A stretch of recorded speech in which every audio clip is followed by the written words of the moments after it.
have some thoughts, some reflections, maybe to help recall and go back over. So, what stayed with you from the talk, even in a small way? Was there a particular image, moment, or phrase that lingered? Did anything feel familiar rather than new? Where do you notice frustration most often in daily life? Is it more likely to show up with people, with systems, your body, or your own mind? How early do you usually notice it? At the start, or only once it's strong? About the first and the second arrow, can you see a difference between what happens and what your mind adds to it? What forms does the second arrow usually take for you? Replaying, blaming, tightening, or fixing? Sorry, fixing as in repairing and sorting out. Where do you feel frustration in the body when it appears? Does it show up as pressure, heat, tightening, restlessness, or collapse? What happens if it's felt rather than explained? Is frustration more about pain or about how things should be? So there's just some of the reflection thoughts. What usually makes it worse, even when it's well-intentioned? So just some reflections, but you don't have to stay within the limits of those. Everyone's got their own experiences. So we have the microphone on the log there, please. You can also leave it on as well, I think, rather than it'd be good to go around the group and share the airtime.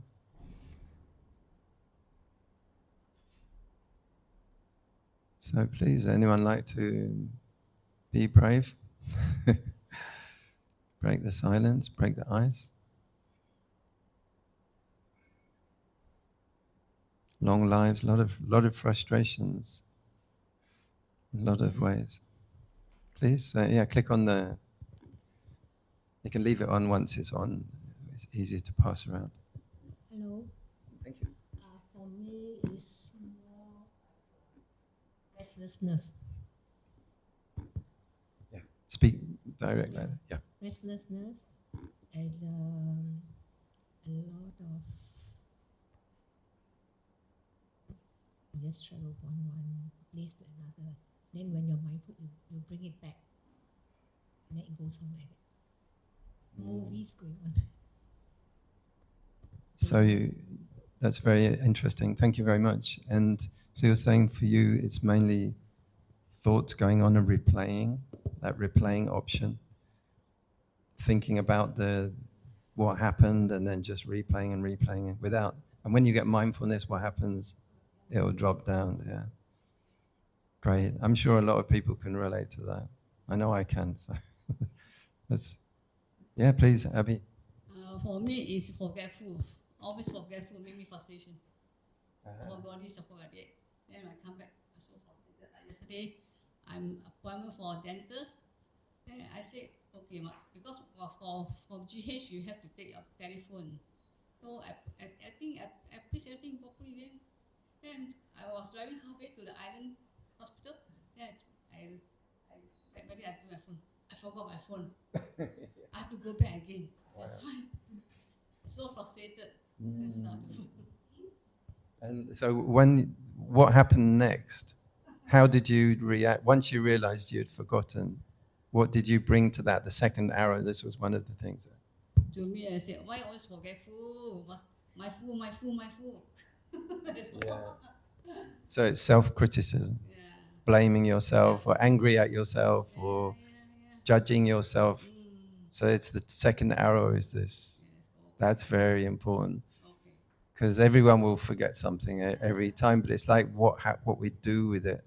We turn it into a criticizing or a punishing or a blaming thing or a making yourself look really wrong or something. That's anyone else can relate to that? Does anyone else find that they do that too?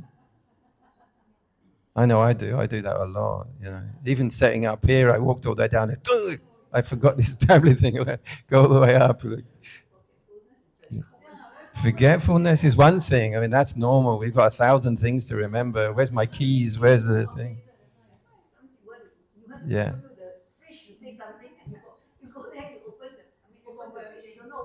Yeah, there you go. Does anyone else do that one as well? Can't remember what you ate this morning. Yeah. Yeah, and then you go and open the fridge, it's all empty. Oh, I ate the whole fridge. Yeah, these are common human experiences for everyone, for every single, even kids. Since we're kids, it's not only aging. Since we're kids, we do this. The frustration, learning to deal with it and regulate our emotions. That's the thing. We can't do too much about the memory. The memory is actually like, getting less and less as you age. You lose brain cells, you lose nerve fibers. That's normal. But it's the emotion, how we respond to it. If we get more angry or we get less angry, or if we get more flexible, that was a really important part.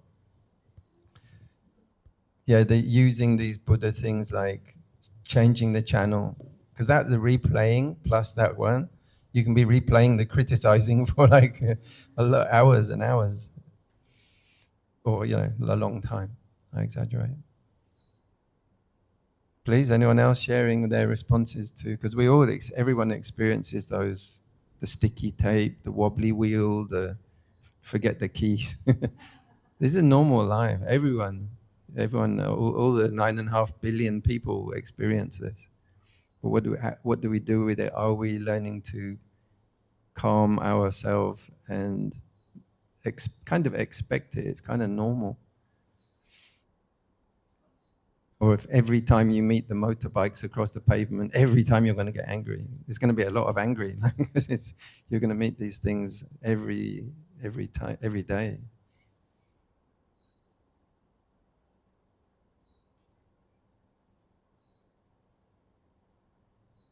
Anyone else like to share anything? So sometimes we change the channel. This was one of the things. It's just like you get the mindfulness part, and you go, "Oh, I'm doing it. I'm replaying it." Then you put your mind on something else. The mindfulness catches that we're doing that. Sometimes we look at the cost, think, I've got to stop beating myself up, criticizing, saying you're not good enough, and judging, because that will cost you a lot of peace of mind, and it doesn't help.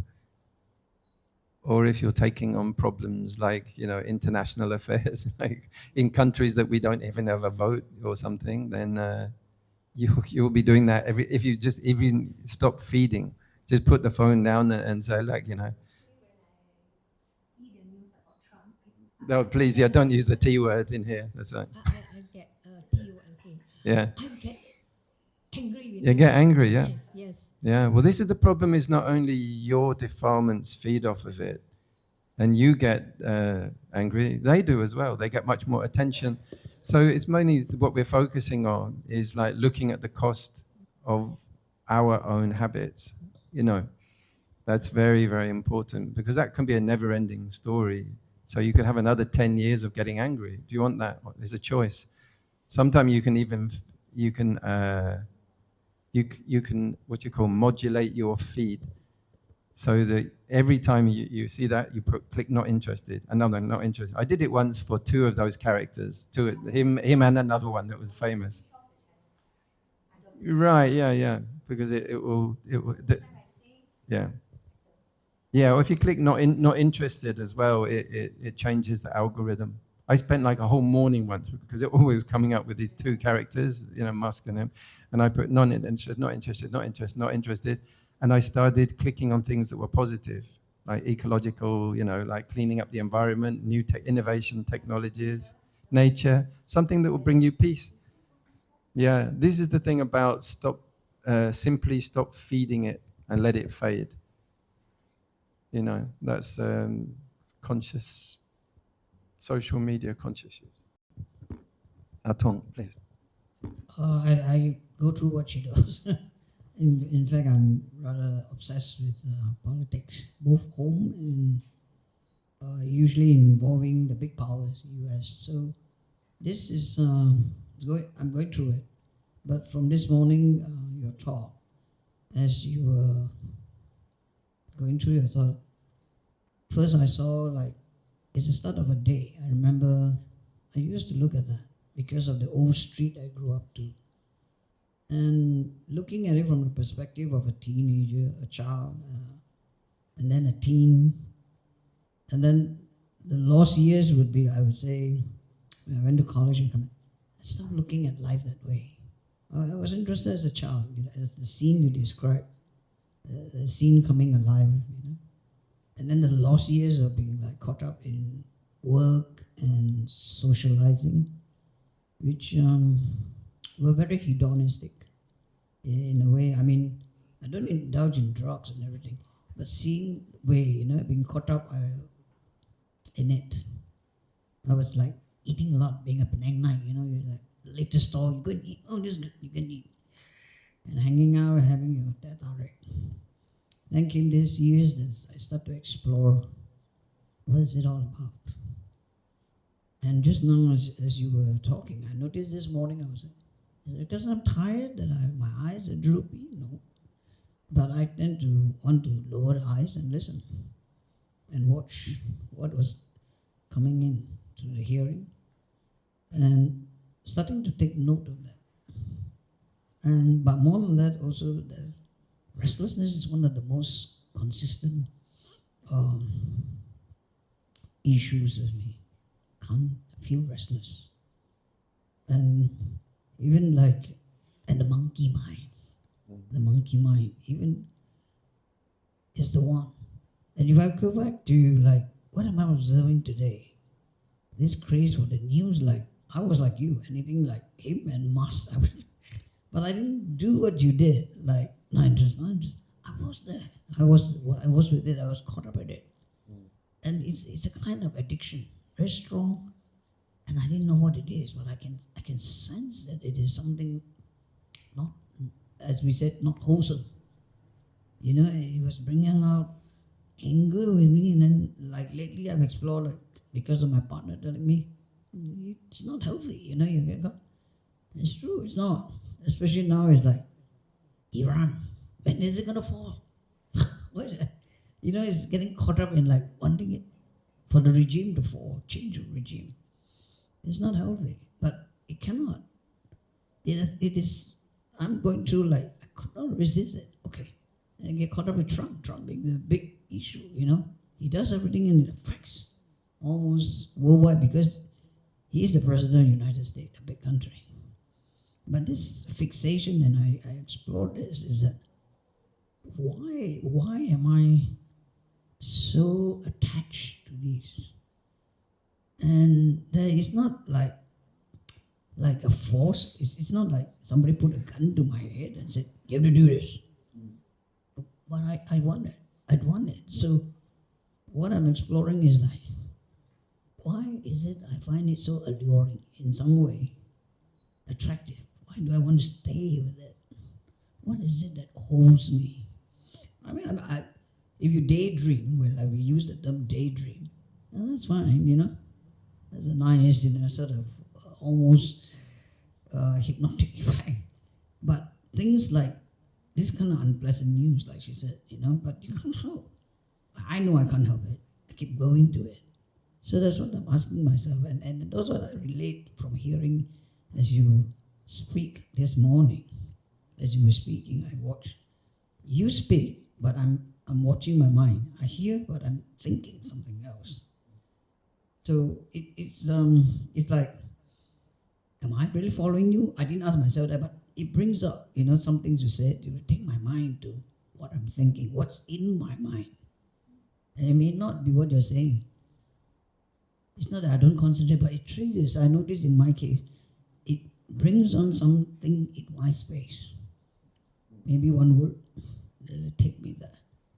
But what I do notice is lately is like how and why, in particular the why. Why the obsession with these things? Why the reluctance and the strong attachment and clinging to it, attachment to it. So that's what I'm exploring and noticing that even I was looking forward to the part when, okay, this talk is going good, and now you're going to go into the meditation, you're going to sit quietly. I'm looking forward to it just now. And then I watched that. And I noticed throughout, I just say I'll stay with the breathing, but it keeps going off, it gets distracted, something will come in. And I've got to like, hey, come back. And I've got to tell myself, instead of like, hey, stop it. It used to be like that, but now, as I go along, I notice that, it's going off. So I'll come back. I'll tell myself, okay, you got to forget that, come back. So that's what I'm going through just now as I sat here.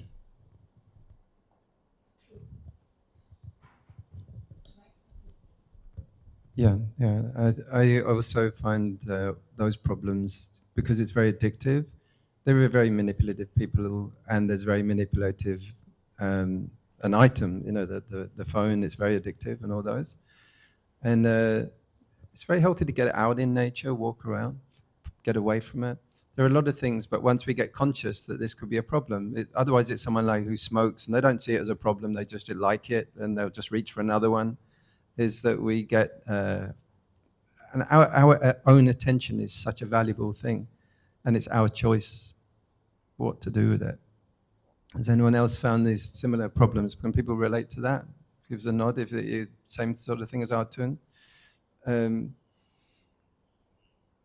two arrows problem and these 5 solutions, you know, like monitoring what your attention is going to and getting more conscious that, you know, how valuable is that really, and what effect is it going to have on me? Suddenly I'm involved in international politics. I'm making decisions about war and in a country I don't even have a vote in or something like this. So it's how useful when you look back on your life, you know, are those meals and all those comments? No, they're not. They're just all gone by the by, and this will be just the same. And each day, like, you're swiping more and more and more and more. And then you just get to become like addicted. So, and it's of no real particular value. And that's the most important thing.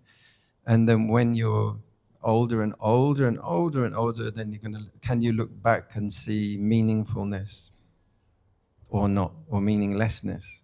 All that time that you were swiping and looking, and, you know, what have you got to show for that? So when you could be helping with various things, you know, the environment or orphans or sick people, or, you know, a lot of different things, or doing dharma or doing collective or meditating, when you bring your attention right under your own observation, rather than having your attention spun around and around and around on empty things of little value, personal value. It's not that there are things that aren't important, but there was a part in the talk, it was also talking about, we were talking about this earlier on, it was where irritation gets amplified to big social groups, and then ridiculing and mocking and attacking and everything becomes normalized. That's also very dangerous, is to get sort of, you know, to get aware and conscious that that's happening. So that otherwise, then you become easy to manipulate. An angry mob is easy to manipulate, but an aware mob is much more calm and not just emotional. And you know, and master manipulators like doing that. They start a fire here, start a fire there. All they want is attention and power. So if they will make you angry, they'll make you angry. They'll make you angry against each other, and then they're just sitting there, staying in the throne the whole time. So we have to be careful what we're feeding. And we see a tiny little lens I've got a cousin in America. He doesn't really bother in this at all. He's just doing his life. He sells trees. He's very calm. He never talks about any of these things. But for me, it's I think I'm really in on the on the action or something. No, it's a small little window that we have. So no, the frustration is common to everyone. So it's also very important what you grab to try to, have your powers about. If you grab your nose or grab your attention, you can be content. One of the things, these issues, they don't want you to be content and happy. They want you to be afraid. They want you to be angry. They want you to be, like stirred up. No, but don't let them. Keep your calm. Even the Dalai Lama, there's times when there was an invading country, he could stay calm. He wouldn't even get hateful at the people who are doing very horrible things, because that won't help. So we need to be careful how we're becoming. Yes, please. There's a mic here right now. Maybe I will speak. Yeah, it becomes recorded nicely. Yeah. Oh, so speaking of the social media and all the stuff that we bombarded every day with information, my frustration mostly watching my husband getting frustrated when he read the news and he speak to his iPad. It's like arguing. And he read or he watches the news, like, okay, you know that they can't hear you, right? But like just watching him, and I told him that, we're here. Why are you reading the news if you can't handle it? There's so many other things you could read. Like I read the news and I always think about somebody wrote that. So it's basically someone's opinion. Yeah. Strictly the opinion. They have their own narrative. They have their own ways to telling people what they want us to hear. It's up to us whether we want to be mad of it or not. Mostly, I'm thinking I'm back to my own life. Like I really don't have much of effect on whatever those people doing out there. And I have my family, I have my friends, I have my daily life that I do the walk, just focus, I guess, on my own thing. But I could see how social media, especially on the younger generation, like I watch my daughters, like, okay, why do you have to listen to that all the time? I just think it's so easy to manipulate with the social media. I always delete my history so nobody can feed me anything. But otherwise, if they know you like this thing and they keep feeding you, and I like to be my own thinking, and I like to pick and choose what I want to read, what I want to listen at any particular time. There's time that you're in the mood for politics and you read what's going on, and you want to mood for anything else. I just like to be on my own time to read and listen to what I like. I can see social media. I watch my husband frustrated every day. Yeah. It makes me frustrated. Come on, just turn on the news and just read something else. Yeah. No, it's often sensational. It's meant to it's written by someone who's trying to, have an effect. Yeah, having an effect. They're hooking you. It's very different if you read history or if you read, something that's quality, that's, calmly and well written. And even then, now we've got the comments, underneath everything. That's a never-ending story. Yeah. So I think sometimes if you have it, most people have a phone, is to curate your feed, is to do what I said, is to decide what, consciously decide what you want to have information about, and then actively, encourage that and discourage, put the other stuff in. So I'm not interested. I know, I'm, if it's a war over there, I'm not involved. It's not my war. Not interested. And then there are positive, because the other thing, many things are very disturbing and they're very negative. So they're going to affect your emotions too. And then you can become depressed or you can become angry, but yet you can't do anything yet really about it, actually. It's not really your fight. It's not really your issue. So deciding what you want to be interested in, and then like making sure that you have like positive, there are many, many positive things going on all around the world. I remember doing that. I said to AI, give me 20, I stopped using the feed on Facebook, whatever, videos. And I said, give me 20 interesting, positive things about animals around Finland and Sweden and Norway and Holland or something. I went, all right. And I just read those. And then I went, okay, now move to the next 5 countries and tell me something positive that's been happening about caring for people in that country. And I did, and I read it, or had it read it out to me. So then I was actively curating that there's positive news, and it's not all focused on one person and one place or one country. There's a lot of countries. So, what's happening over there? What's happening over there? And especially like, say, nature, or someone saying like nature things, what's happening with the bees in Malta, or, I don't know, or the wolves in, or the antelopes in some place. And then I'd get all this new information that's very refreshing and curious, and gives you a broader view. And it's not just targeting your emotions to get you angry, to get you hating, to get you divided, to get you afraid. A lot of the time it's just to make you afraid. And that's what it's trying to do. But it doesn't help our Dharma practice, and it often feeds frustration. Like adverts, they make you frustrated. Oh, I need that. Oh, I haven't got one of those. That's frustration. I agree with her, I'm very much like a husband. You know her husband as well. I think, we are this invisible link club without realizing. Like, what when she said her husband even gets so angry and he literally like talking, and I haven't gotten to that, but the mind is, it just, so just last night and this morning, last night I was tired, so I said, okay, enough about Trump and Iran and the issues that he's bringing up. And this morning, every morning I wake up, I notice I do that, I look at that. And like she said, I keep forgetting that they'll feed you because you want that. And I said, and what he said at the Davos, the Davos, Switzerland, the economic forum, and it just came to me this morning like, say, this is that he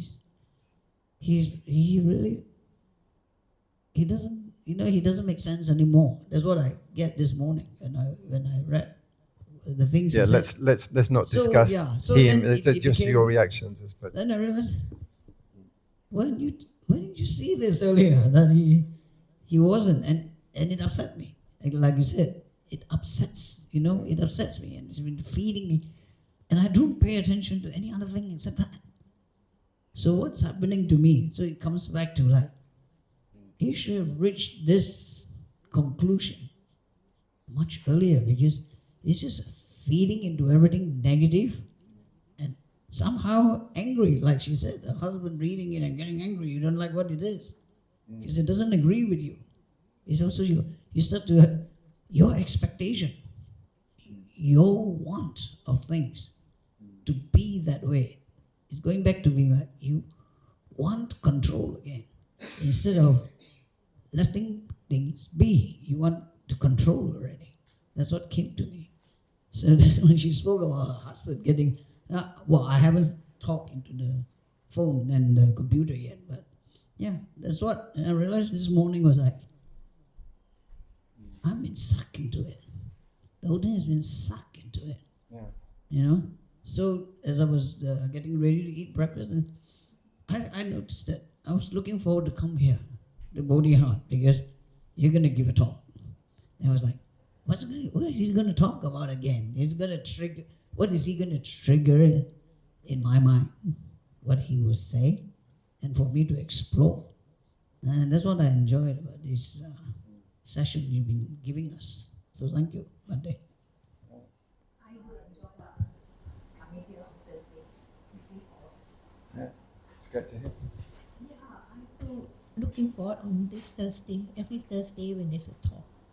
And I shared it with my children, and they said it's a good start for the day, good way of starting your day.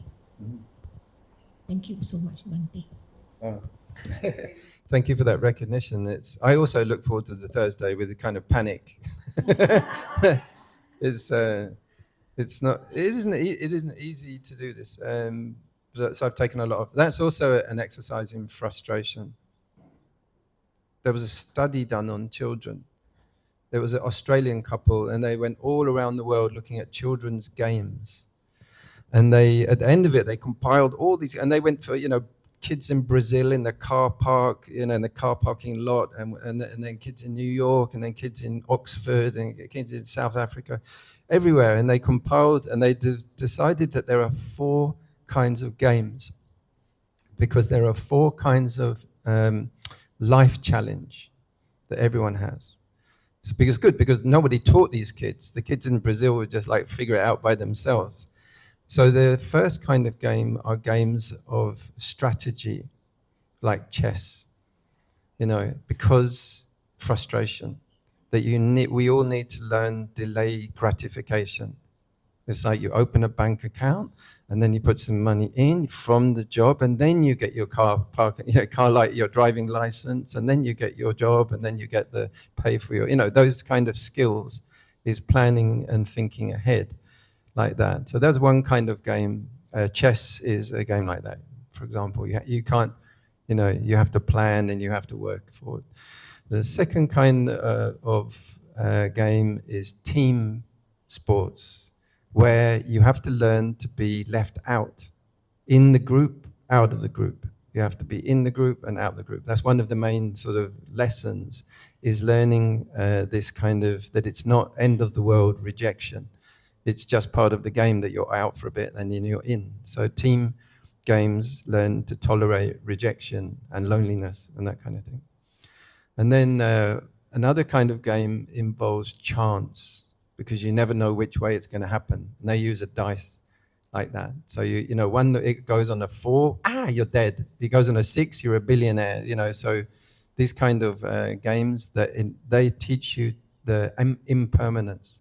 How to deal with the fact that non-self, you can't control things.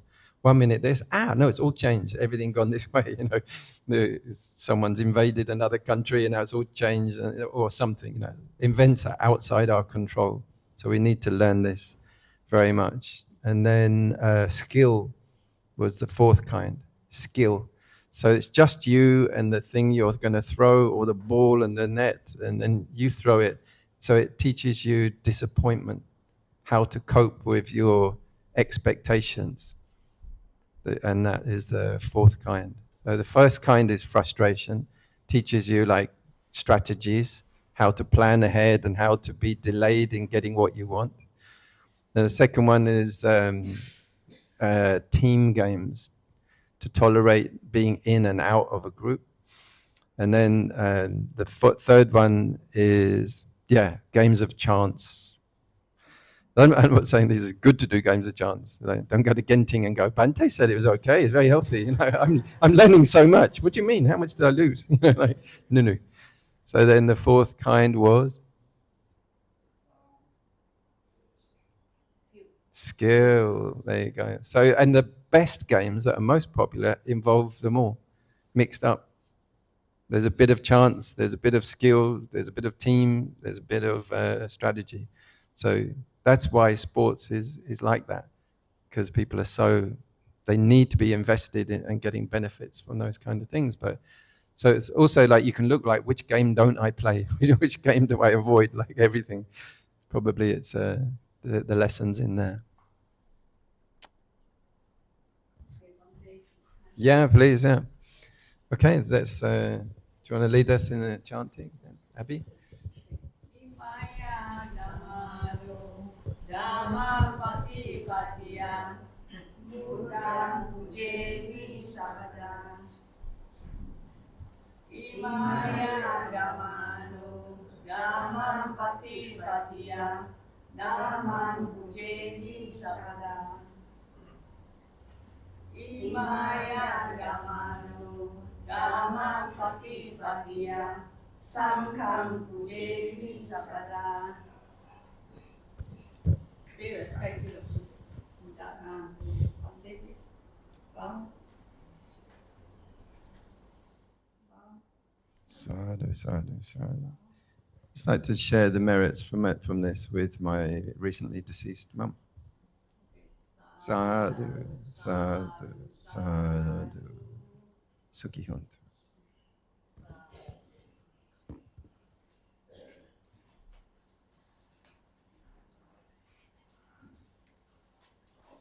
There's a YouTube, and I made a lot of illustrations for it. It will be shared to the group very shortly.